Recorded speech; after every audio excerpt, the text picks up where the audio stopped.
Guys, I'm tired of renting bobcats and paying for guys to do some dirt work when I have capable guys on my team that can do it.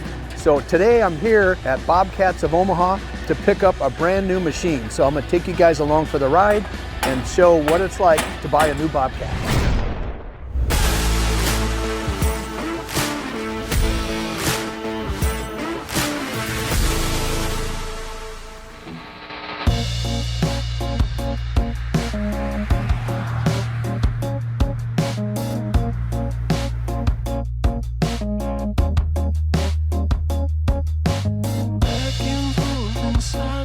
Hope we're at the right spot. Hi.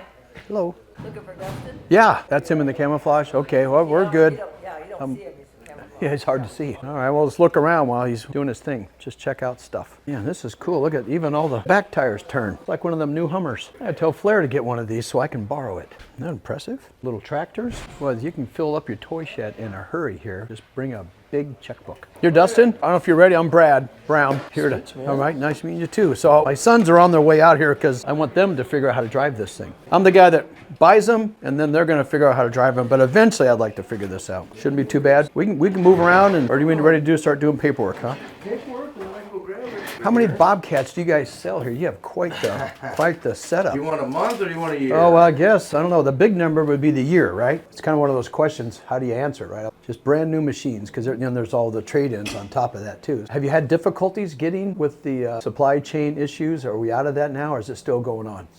Still going on. That's what I'm finding out in my business. These are all made here in America and still having struggles. So last year, 666 total machines. Wow, 666 machines, all bobcats. So have a seat and start signing some stuff.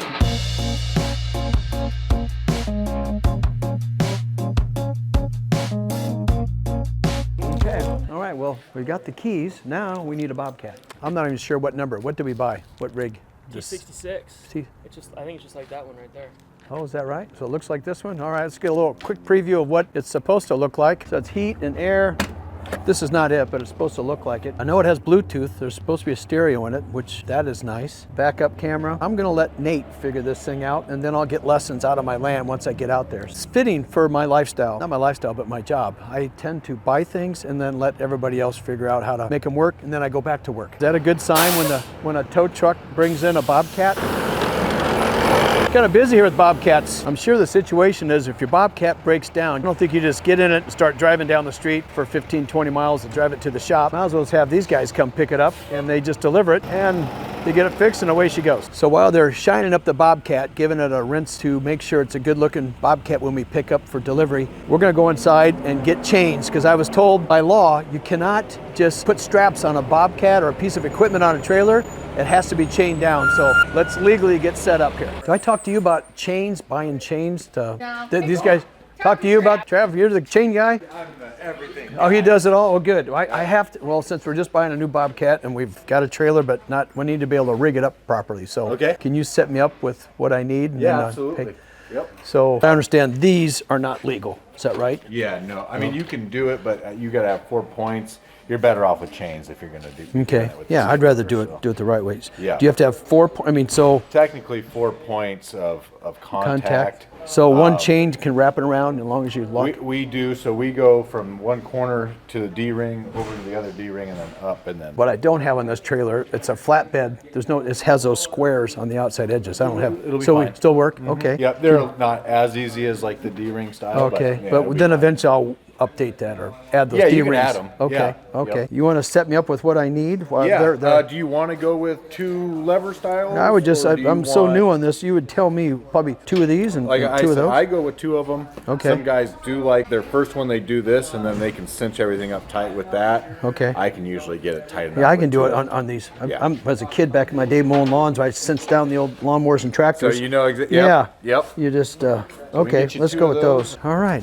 I just got to remember how I did this when I was 16 years old. Okay. Today's full of lessons. I can put it under Archistructure. I don't know if I have an account or not, but I can just give you my credit card and then structure right there. Hey, I'm in your system. Probably because I bought a bobcat. That is why. Yeah. I think that's it for now. I'll just run it by my son to see if he's the one that's going to be using a lot of this. So you just put it on my account or pay for it. I can do it either way. We'll just use a credit card. Yeah, it's credit card check or. Okay.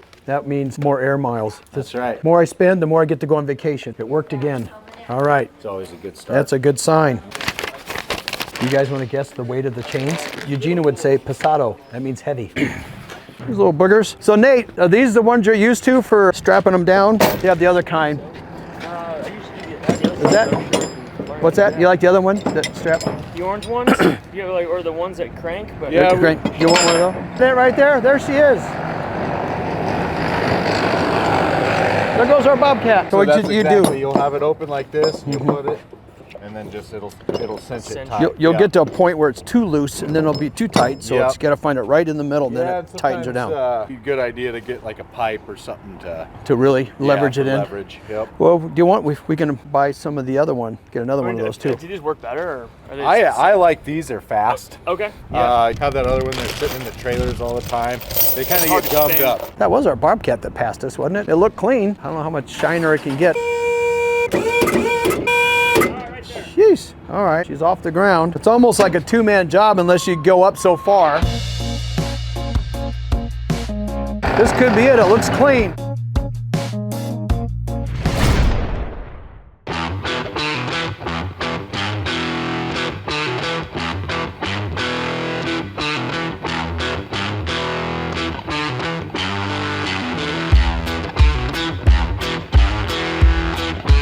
Do these guys just typically drive up and then get on the back and then get off and then raise up the back end, or because it's all hydraulics, it's not? I would do. Uh-huh.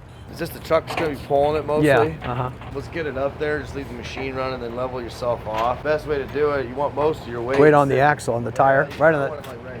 Yeah. So kind of go halfway there, about where your butt of the seat. Oh, behind you. Your engine sits here. Yeah, You got so- your hydrostat pump right here. Okay. Well, the way I usually gauge it, I really want to watch the tires on the truck. All right. We're trying to figure out when we load this up, because it's all hydraulics. The front tires are off the ground. I don't want to bust the hydraulics. I don't know enough about this trailer right now. If you pull all the way up, that might be too much weight. So we're going to stop midway, or I'll hold here and lower the trailer down, and then they continue forward, because you want the weight. Probably most of the Bobcat sitting right over the back part of that axle. So what Tier 4 compliancy means, certain gaps in reference to horsepower. This machine's 74 horse. 74 horse, it does not require depth, 75 and above. So you're not going to have to worry about anything like that. Oh, nice. So Okay. what does that mean? You have 74 horse or below.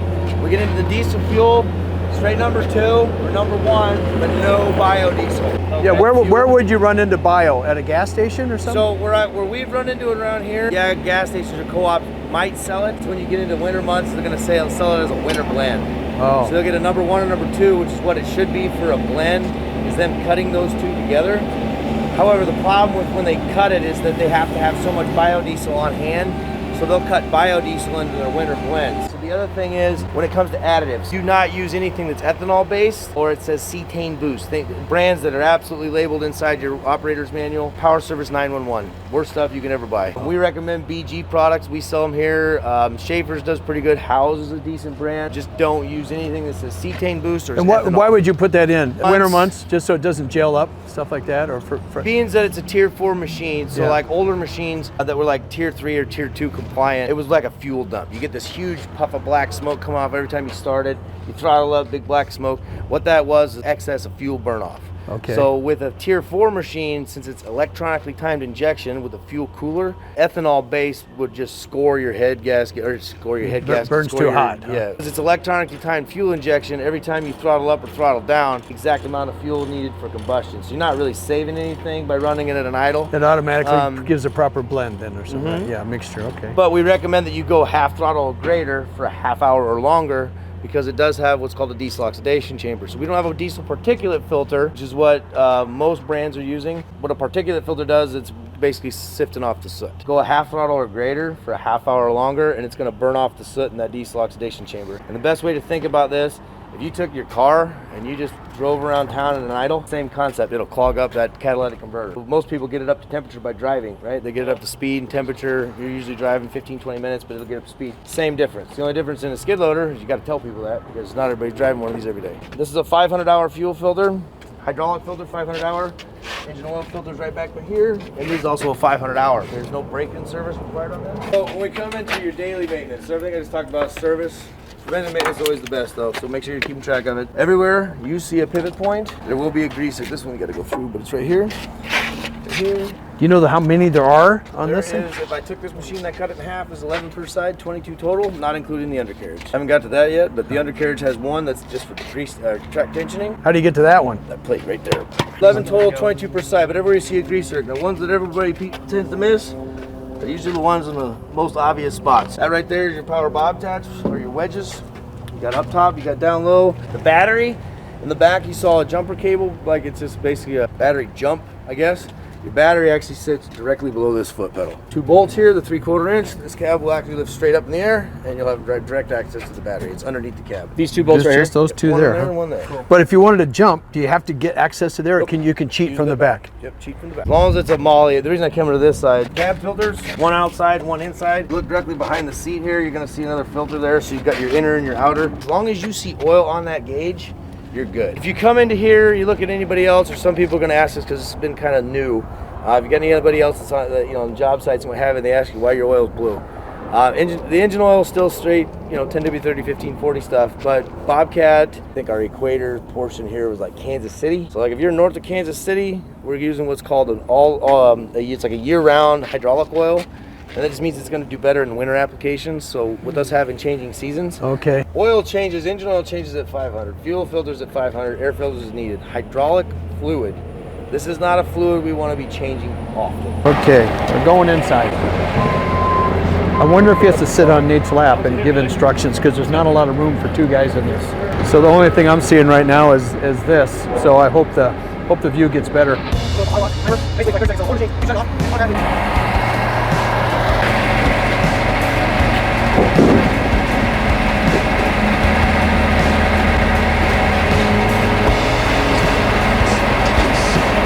Should I start lowering him down yet?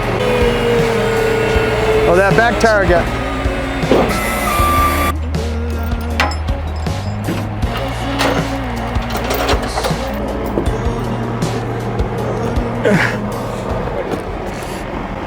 It's gonna snap down there. 2, 3. It spins. Hang on, let me get a better grip on it. It'll just lock. You get your finger in there? No, thank God. That's what I was worried about.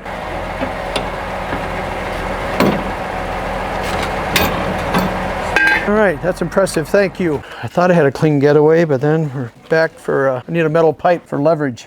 Oh, I know, one more thing I wanted to get. What do you guys use for when you greasing all desserts? I just want to make sure I get the right one. Okay, gotta get the necessities. We keep the maintenance. Now, once we leave here, we're gonna take off and we're gonna give this baby a test run out there at the job site. All right, well, since I bought a Bobcat, I got a mini Bobcat for the grandkids. Got myself a hat, got a brand new Bobcat, a 1-year-old trailer, and a whole bunch of oil. So let's go put this thing to work.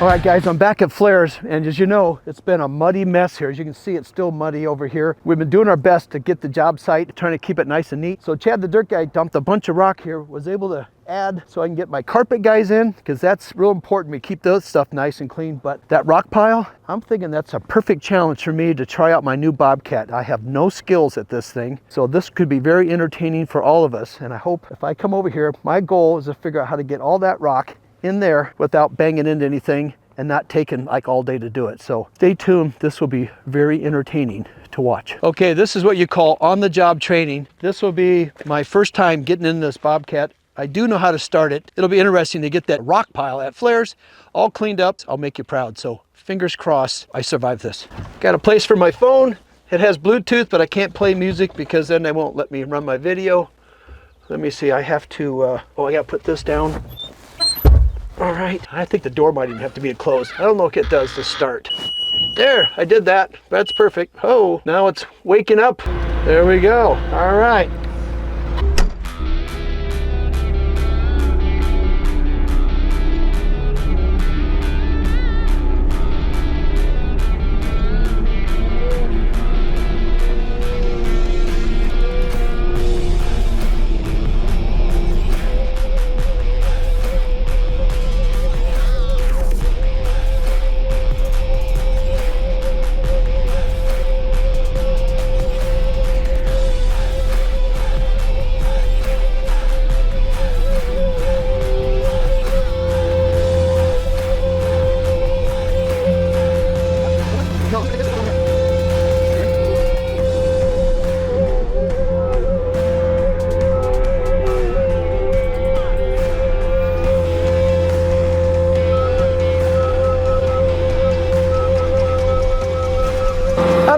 was my first try.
I don't think I did too much damage. I did get to the extension cords. I forgot that runs from the house to the barn, so I kind of split those up a little bit. But I think I got the hang of it. There's a lot of bells and whistles and buttons that I have no idea what are for, so I got to read the manual. That looks a little better. Hopefully you guys give me the thumbs up on that one. It was definitely my first time driving a Bobcat, Skidster, or what do you guys want to call these things? So I see my kids have been driving it a bunch. We're over the 8 hours. We got to start greasing all the 21 ports to keep the maintenance going. So that was fun.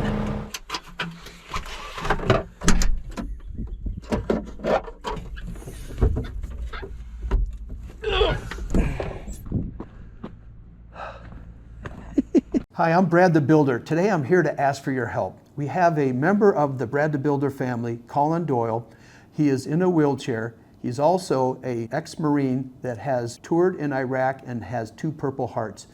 He is currently in the hospital, has been in and out of the hospital for the last several years. And what I've learned is Colin is in desperate need of a barrier-free, handicap-accessible bathroom, and also some parts of his home as well. So I'm here to ask for your help. I want to raise $20,000 so that we can go down, and I have a contractor that I've been working with that will come in and help us get the labor, do the demo, but we have to raise this money to buy the expensive materials that it takes to put this together. I've done several of these in my market, and the bad part is these handicap accessible items are extremely expensive, and that's why it's hard to really see them in homes, but we're going to make this happen with your help so that Colin Doyle can come home from the hospital and spend less time in the hospital and more time with his family. I also have a friend, Theo, down in Little Rock, Arkansas, is extremely talented. I want to show you what he is going to do for Colin by building these beautiful cutting boards. Welcome to my shop. It's a nice chilly day in Arkansas. This is where I do most of my woodworking. Brad and I are working on a project together. We're going to try to raise some money to help some disabled veterans out. My part of it is I'm using all this scrap lumber to see if I can build some cutting boards and some other things. And you can see around in my shop, I'm kind of in the process of quite a few things. Here's an example of one that I'm working on. This is actually, a lot of people do these projects and they end up throwing this wood away, but I mean, some of this wood is actually pretty impressive. This is a zebra wood. This is wingy. I have it all clamped up right now. You cut it down and, this is obviously the early stages. But once I get it cleaned up, this board is going to be spectacular. As you can see, those are some beautiful cutting boards. Theo has actually sent one up to me. There's only a limited supply. We have 30 of these cutting boards that are going to be made available free to you with a donation on my website. If that's too much money, you can just donate cash to help with the funds, or I have hats and I have shirts that anytime you buy those on my website, 100% of all these funds are going towards Colin's cause. I'm confident that we can make this happen, and with your help, we can change Colin's life. So please donate now. I'm Brad the Builder, and as always, I'll see you guys at the next job site.